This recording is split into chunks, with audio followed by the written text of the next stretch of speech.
Hello, my people. I greet the full house from Untouchable Mama. Hope so na dey fine. Now do well so na take dey help me take dey share, comment, like. God go bless una. I really appreciate una well. My people, una see this video, maybe una don first see am. I just say may I bring am come for those wey never see am. Una hear wetin this boy use him mouth take dey talk. Me, the thing shock me. It shock me, Then they ask am, person when the video and they ask am about him family, that is him parents. Hey, just because of money, he say if he use the mama, they do money ritual. Say he not go look back.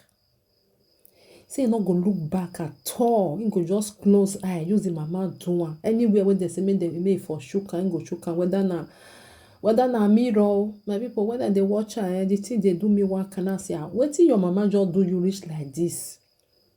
That one even ask am say, what about your father? Then I say na that one I go fast pass. Hey, now wow, because of money. Mother wey carry you for 9 months, he breastfeed you, he not break your leg, he not break your hand, you can't grow rich like this. Because of money, you not look back, you not look front. Even wetin dey come out for your mouth sef, the thing not even dey, e just dey talk am. I pray maybe say na just mouth na e dey, na just talk na e dey. Because I no know wetin your parents go do you reach like that. When you say you don't go look back, look front before you use the take do money ritual. Hey! Now wow, my people, nothing when person don't go here for pikin where he born mouth for a mouth. Nothing go they come out for their mouth. You go they ask yourself, say now you really born this one. Like this video, now if your mother see am or he hear wetin he talk, the woman go happy or the father go happy.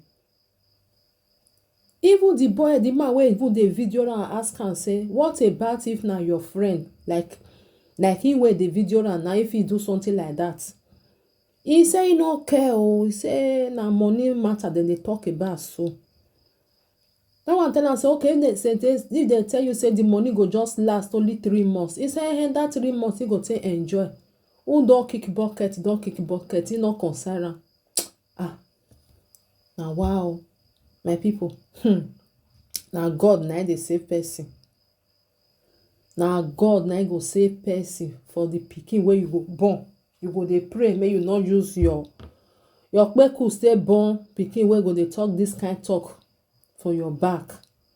If they talk this one for your back, if really say he go, they really tell am say go do that kind thing, he go do am. He not go look front, he not go look back, he go do am. Because me, I can't take one thing. I can't say maybe now it just a joke, but that one, that joke, it dey very, very expensive. As for me, because I see the way they laugh, where they do one, I go put the video and I go still watch am.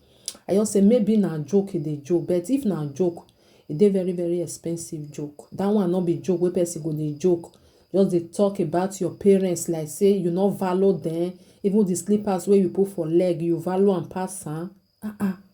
Because of money. Why you not go work? Because if they talk say that for the father, always say not go look back, you not go look front. It say because they for work for grant for them before you can grow rich like this as money not come dey so. As it be say your parents not feel gather money, they not get money, they not work. You don't see grow. At least you don't pass 18. Go work. Go start your own. Now wow, my people. Not the way person no go hear for social media. Not the way person no go see. This kind pinky, the mother go come dey fear if he come dey sleep. He go use one eye open. He go close one eye if he dey sleep. He go open the other one. May I put the video? Mona listing, my people. Mona listing. Oh yeah, talk out now.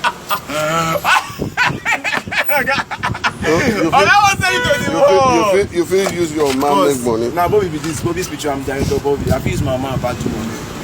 You feel use your mom back do money. Because I go use and do money with pleasure and satisfaction without not even thinking back. So what about if your mom cried and said, please don't use me make money. Now, Wetin you go do? now, my vex chook am well in that.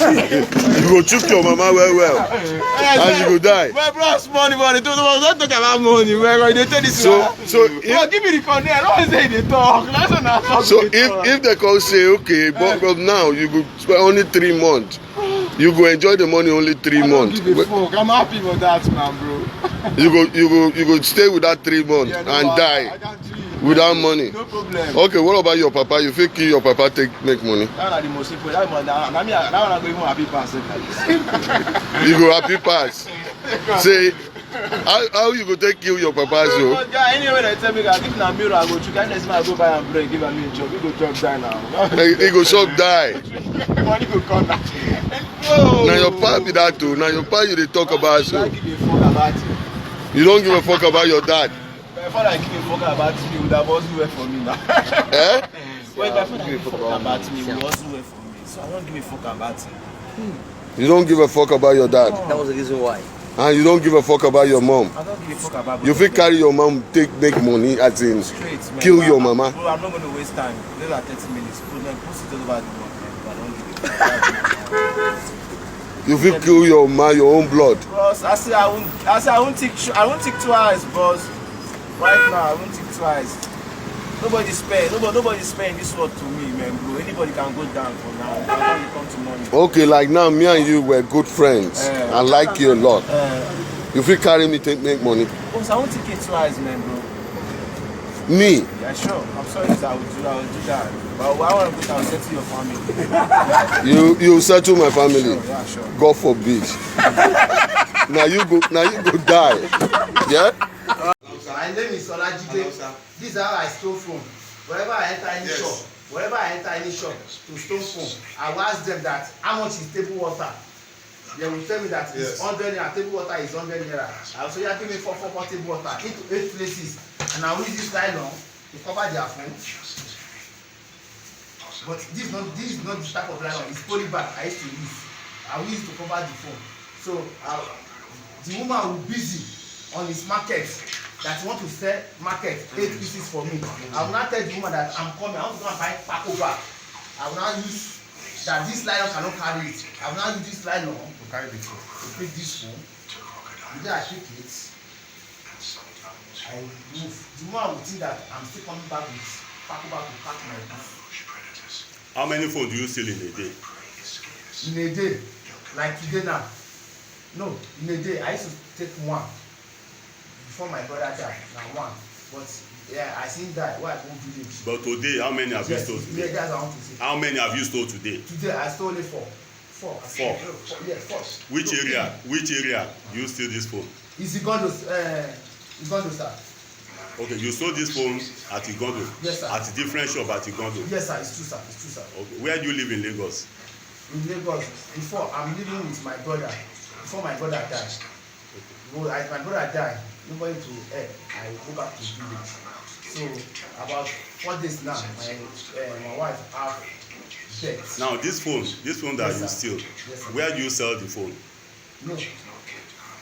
I sell it for this man. Michael. At where? Where is that Michael? Where does he stay? Here. Where does he stay? Ikeja. At Computer Village? Yes, Computer Village, sir. Okay, so all these phones that you stole today, Yes, sir. you take them to Computer Village Yes, sir. to go and dispose. Like how much do you sell a phone at Computer Village? Any amount in green, that is how I used to take. Like how much do you used to make? Like today now, I won't lie, sir. So may God forgive me. I won't lie. Like today now, if you want to give me money today now, if you give me like 50 or 40, I won't lie. Okay, for the 4 phones you stole. Yes, sir. Okay. Thank you very much.